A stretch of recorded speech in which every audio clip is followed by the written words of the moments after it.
Oh yeah, it's hump day, guys. It is Wednesday, April 11th, 2018.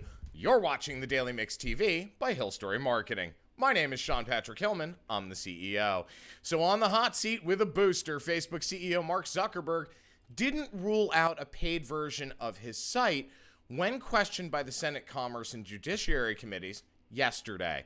During nearly 5 hours of inquiry about the site's protection of user privacy, Zuckerberg said that Facebook would, quote, certainly consider ideas like that. Now, in light of public outcry, frustrations expressed by the Beltway and corporations alike, rumors are buzzing across Capitol Hill that lawmakers are ready to further regulate the tech industry, specific to social platforms. You know, I got to tell you, I watched some of the testimony on my way back from Chicago yesterday. I was on a day trip, and the reality is that several of the panel yesterday asked Zuckerberg why they should believe that he's going to do anything this time, when time and time again over the last decade he's run into these types of issues. His answers were somewhat glib. I mean, he did have a little bit of sincerity, but if you read the media today, everything from the cover of the Post, which slams him, to a handful of media outlets like the Times, which says that he did an okay job, and the fact that his stock was up yesterday, which is mind-blowing to me. It'll be interesting to see what happens over the course of this testimony. Remember, he has to testify before 3 different committees. So today, Facebook CEO appears before the House Energy and Commerce Committee. Now, it's going to be interesting to see what he says today, given the frustration many showed during yesterday's testimony. Now, in all earnest, I really hope that they do enforce serious restrictions on the platform. It's one thing to connect people across the globe, a noble pursuit for sure, but to then claim you know nothing about the endless amount of breaches and private data theft is just absurd. But then to pivot and say, okay, well, it was my fault, I should have been a better leader.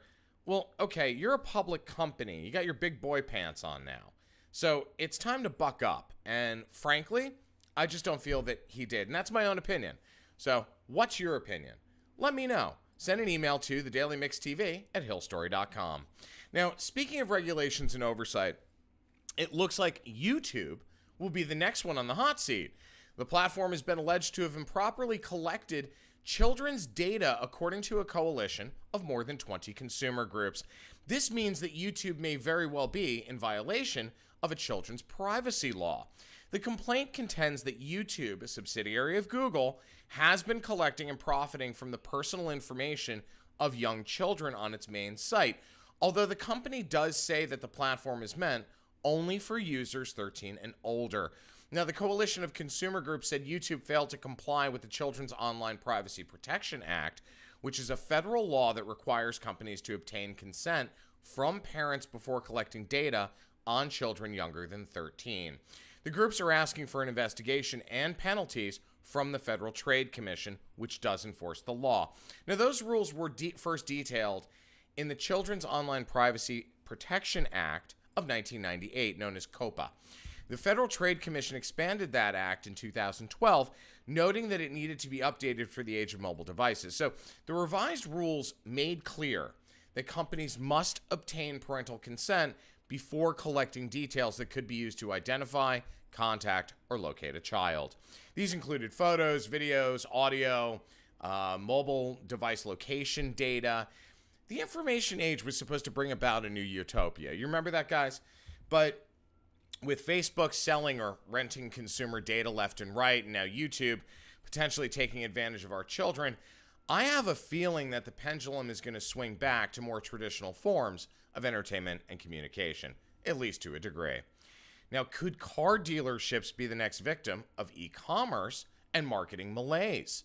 Much like the music business, people have been turning to the internet rather than traditional music stores, which caused the collapse of legendary retailers like Tower Records. So in automobiles, though, the problem really is one of convenience.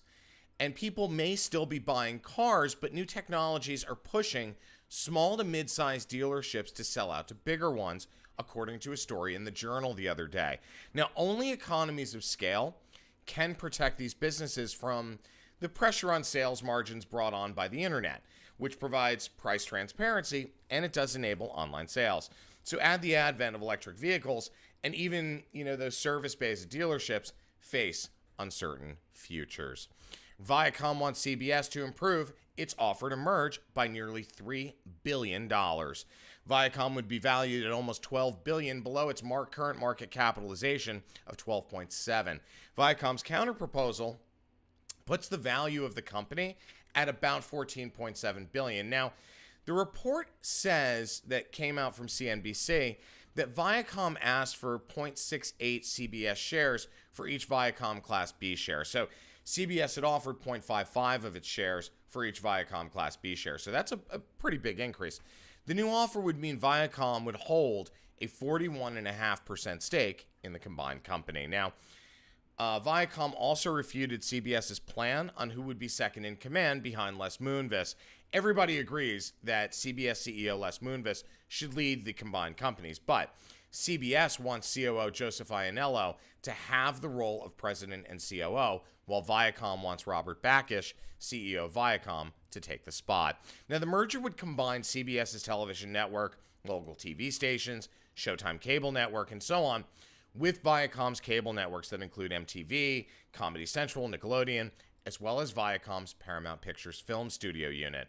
Now, needless to say, in this situation, I think half these guys just need a hug and the other half need a cocktail, given the back and forth inside the two national amusement holdings.